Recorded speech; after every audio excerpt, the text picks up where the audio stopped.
Face à l'insécurité grandissante et aux nouvelles formes de criminalité, les autorités maliennes ont organisé en ce début d'année la session ordinaire du Conseil national pour la réforme du secteur de la sécurité pour donner de nouvelles orientations à la politique sécuritaire du pays.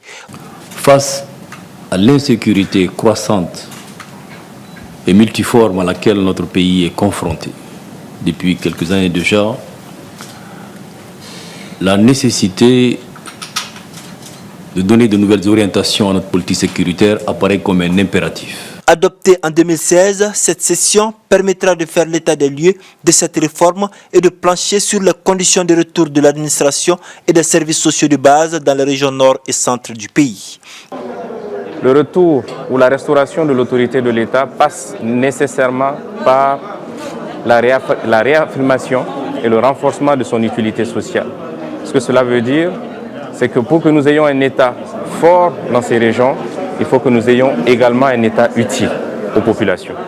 Après la validation de la stratégie nationale de la réforme en 2018, place désormais à l'adoption de son plan d'action 2020-2022 afin de consolider les acquis et relever les défis.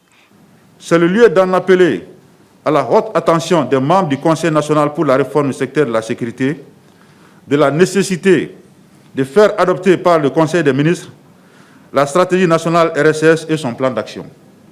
La finalité de cette ambitieuse réforme est de satisfaire les besoins légitimes de sécurisation des personnes et de leurs biens.